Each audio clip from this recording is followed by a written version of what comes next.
Alright, so you guys already know that usually I do voiceovers, and this time I'm just like, you know what? My emotions are so high right now that I'm just gonna make a fucking one taker. You know, screw it, unfiltered. I'm gonna vape, and I'm gonna talk my feelings out for this one, man, because Scottie Barnes.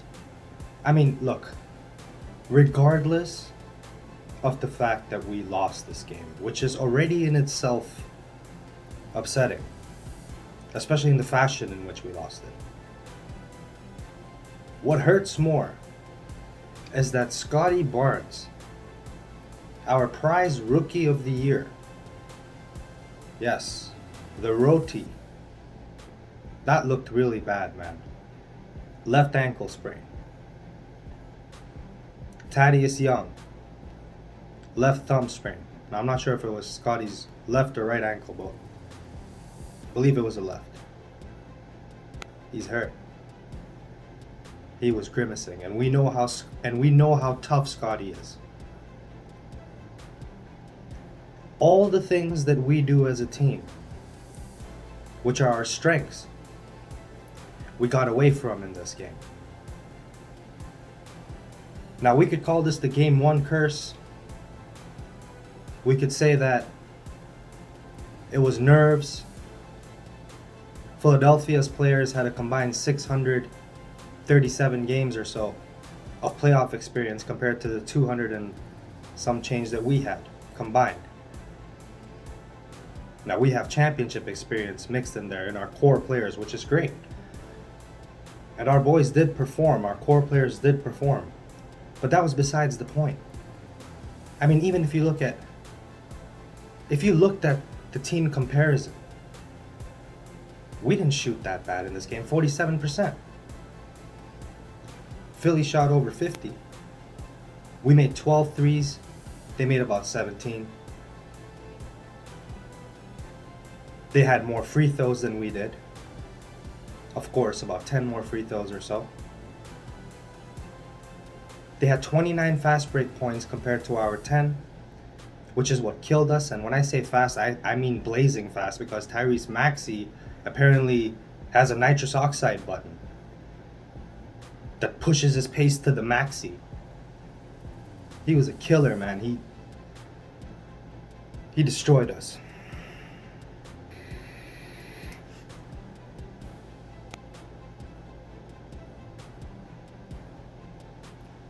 Maxey smoked us, man. The man couldn't miss. He almost dropped 40 on our head tops. And not to mention, having lost Scottie Barnes is one thing. But then we got another problem where Thaddeus Young, or should I call him Dad Young, my favorite nickname for him, he went down with the left thumb sprain. Two of our key rotation pieces, not to mention Scottie being a starter. And he was the best Raptor of the night. He was having a monster game, 15 points, whatever it was, 7 rebounds or so. And he was very effective at shooting, and not to mention, and Embiid, look, man, if you guys notice, if you guys watch my videos, I don't go hating on players or anything like that, but Embiid pisses me the fuck off, man.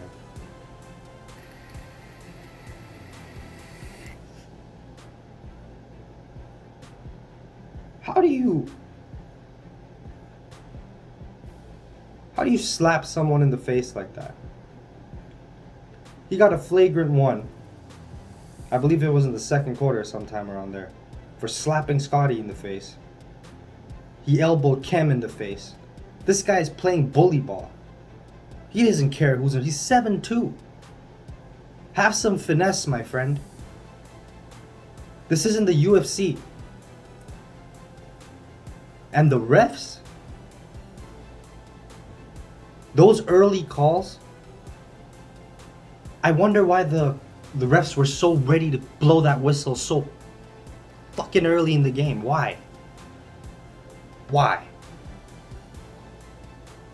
I'll tell you why.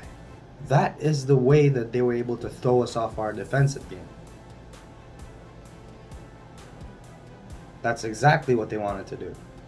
Get us in early foul trouble so we're not as aggressive, throw us off the game, and let Harden do his thing and Embiid do his thing, and Maxey, not to mention, and Tobias Harris was very effective in this game.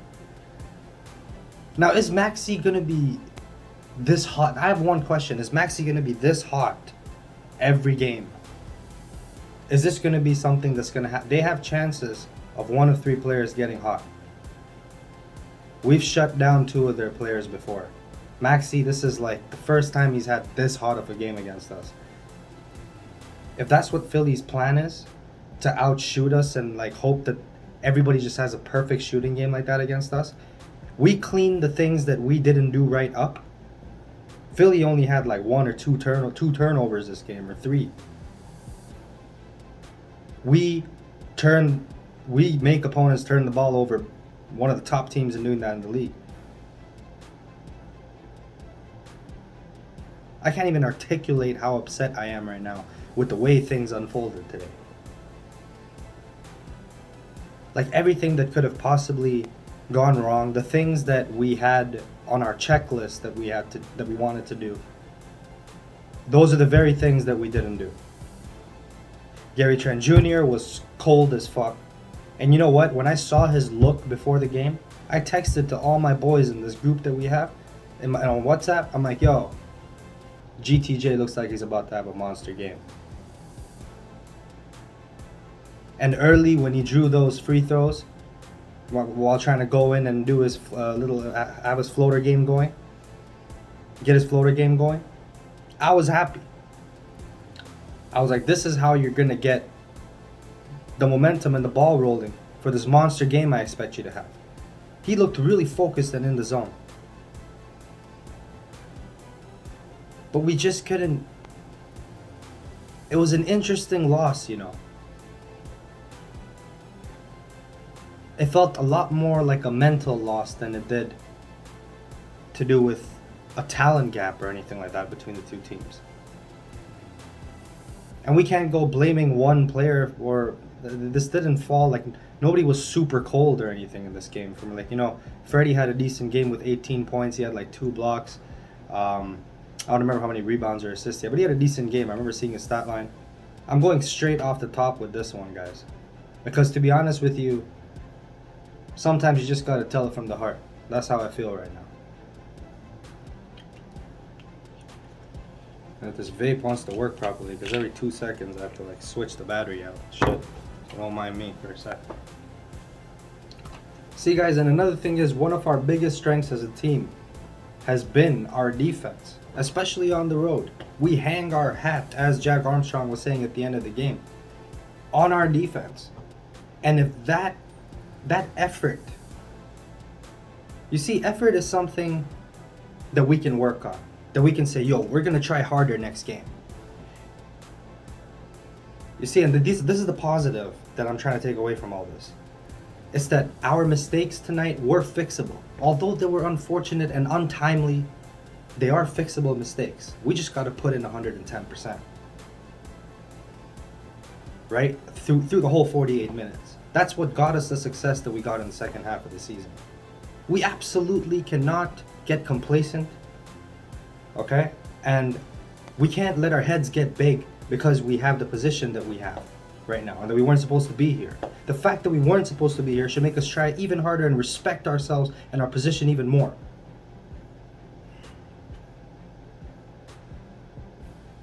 I'm upset that we lost Scottie, man. And Dad Young, but Scottie even more, man. A brown man doesn't like losing ROTY. And we just lost our ROTY, man.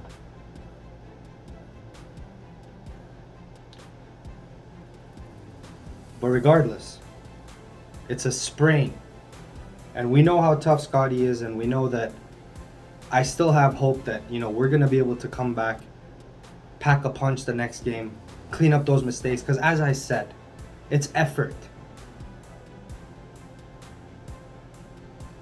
Effort can be fixed. But let's say if Philly's depending on shooting the lights out like they did this game against our defense, we didn't even rebound. Philly out rebounded us like 25-15 on the offensive boards or something like that. That's not like us. We were second in the league in offensive rebounding. And if you guys want to get like deeper insight on what this series is gonna bring to us, because this is just the first game.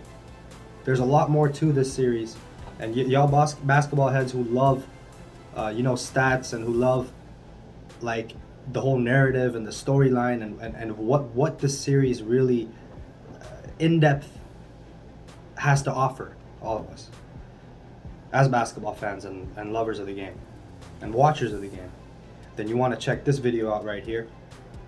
I went in depth in it. Took me a while to make it, and I hope y'all love like the hype in it and the edits that I put in there. Really took my time for it. I try to bring really unique Raptors and NBA footage, like different than what's always out there. I know we have to deal with a lot of B-roll, and I appreciate all the love recently, especially in the last video. You guys really showed like a lot of love, and it really encourages me and gives me that motivation to keep on making videos. So thank you, everybody. And then if we look at this game individually, see, OG had a really good game. I really liked what I saw from OG. And Pascal, you can't really complain, especially if you're comparing him to his previous performances. He played well. Pascal really did play well. The problem was that we didn't play the way we know we need to in order to get success, in order to attain success, in order to attain victory. Crash the offensive boards. Move the ball. Get out in transition. Run.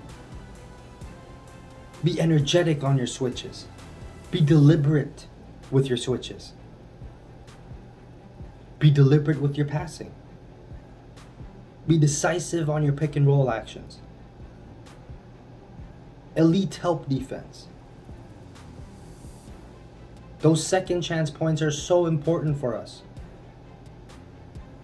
In order for us to alleviate our deficiencies in our half-court offense, we must be able to grab those offensive rebounds and get those second chance points. We need to put up more field goals than the other team. That's the way that we have been able to balance out that whole plane.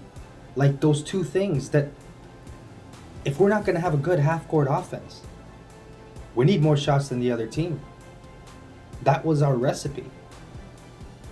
And if we're not doing that, then that half-court offense is going to rear its ugly head as our biggest weakness, and that's what teams are going to go after. We need to balance out that blatant weakness that we have in our half-court offense. Game 2, expect a much better effort. All in all, though, you guys are going to see all the stats. I'm probably going to drop a video, outlining stats and whatnot. The stats are one thing, but it's the feel at the end of the day, And the feel for this one, man, it's a sour, bitter feeling. And it's not because we lost. It's not just because of that. That's just like, it's a bonus. But it's that, once again, it's losing Scottie. And, like and comment if you guys agree. Because this one hurts. Losing Scottie. Is he a ROTY? Is he a Rookie of the Year? Leave that in the comments down there, Let me feel some hype for Scottie, because I want to read some good Scottie news, because I know it's just going to be some sad and bitter Scottie news coming out tomorrow. Hopefully with a little sweetener that he's going to be back in a couple games, or he should be expected back in this series. But that looked bad.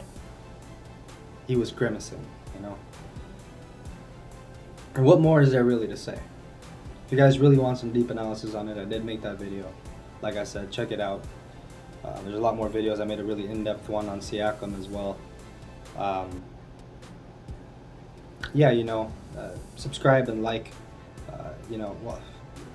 Welcome to Jurassics, guys. Usually it's a lot more up-tempo, a lot more hype in here, but tonight, I don't think we should be sad as Raptors fans or anything like that. No, because Remember, we weren't even supposed to be here. All the pressure's on Philly, and this series is far from over. We know how game ones go. Okay, so that's not really the point. I'm just a little down right now because of Scott. I've said it like 50 times now. But that's pretty much it for this one, guys. Thanks y'all for watching. I'll see y'all on the next one. Let's get them in game 2, baby. Peace.